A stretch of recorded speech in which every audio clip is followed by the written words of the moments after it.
As it is once again Halloween today, why not talk about a vampire? And not just any vampire, one of the most well-known species of these blood-sucking monsters from The Witcher, the Bruxa. Like a variety of higher vampire species, the Bruxa has an appearance very similar to humans. Well, one of their appearances at least.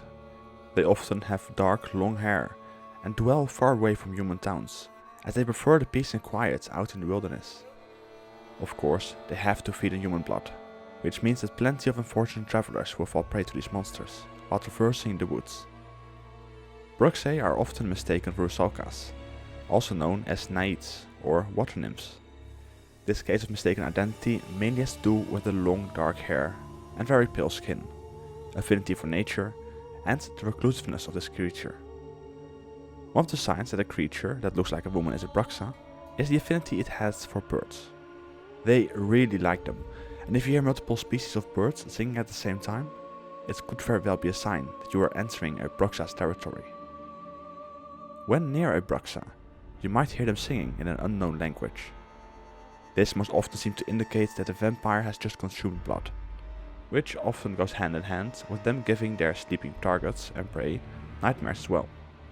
When a Bruxa sings, most often she will sing in an unknown language, mainly the language of the vampires, which also appears in The Witcher 3's Blood and Wine expansion.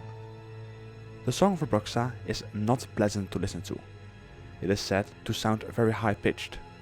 It will give those who are nearby a wave of nausea going through their body, combined with the menacing feeling, very clearly indicating that you should probably leave if you want to stay alive.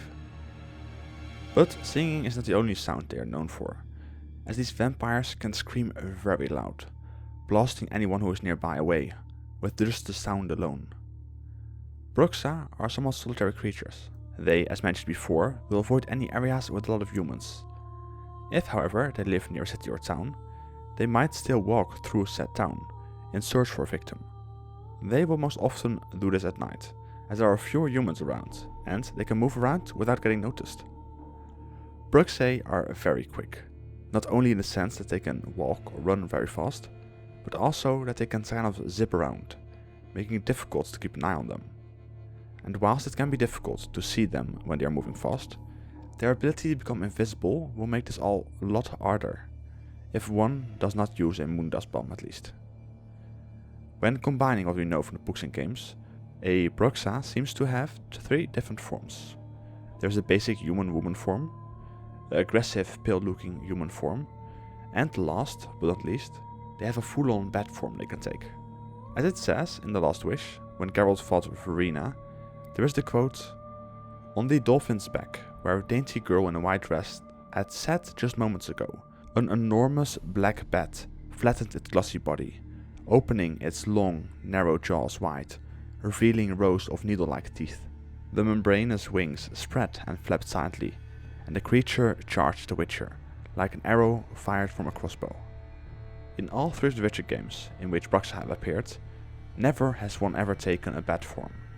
We only ever hear about this in the books, and based on the trailer for the 2nd season of the Netflix show, we will also be able to see a vampire take this form in the show.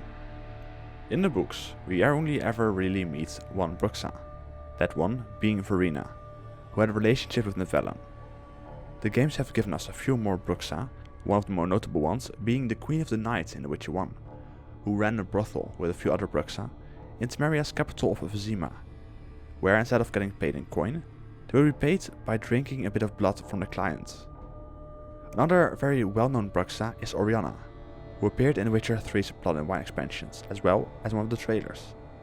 There have been plenty of discussions if she is a Bruxa or if she is a higher vampire similar to Regis. However, as developers have said that she is a Bruxa, that means that she is a Bruxa. Throughout the games, Bruxa differ quite a bit, with the biggest change of them all being in Witcher 2, where for some reason Bruxa looked like a wraith instead of a vampire. Like all other vampires, Bruxae first appeared on the continent right after the conjunction of the spheres, making them post-conjunction creatures. According to The Witcher 3, they entered the continent mainly through a portal located in Toussaint, and as a result, most of them either stayed nearby or spread out from Toussaint to other regions.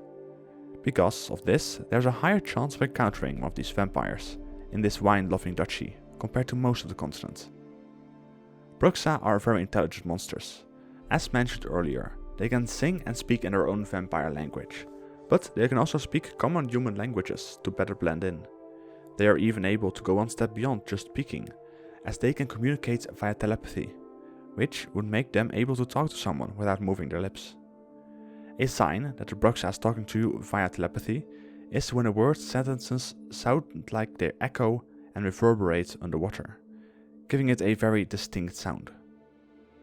When fighting a Bruxa, a silver sword is a must, as it can help to prevent the creature from taking its bat form, as they can sometimes take it mid-combat.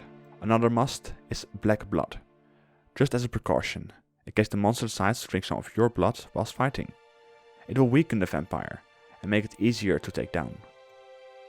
Also, the use of protective signs like Gwent and heliotrope will be very important, as often these beasts can hit so fast that a sword won't be able to block it, or can blast you against the wall, which can also be quite a dangerous situation in a fight.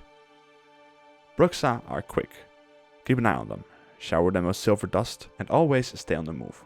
If you think using any of the traditional anti-vampire measures might work against the Bruxa, you're in for a bad time, as garlic is just some slightly unpleasant smell, crucifixes are just some human handiwork, and a wooden stake might actually be the only useful one if you manage to impale Bruxa to start with. But the best way to deal with Bruxa will always be a silver sword. What do you think of the Bruxa? Are you looking forward to seeing one Netflix show? And what is your favorite type of vampire? Till the next video. Bye.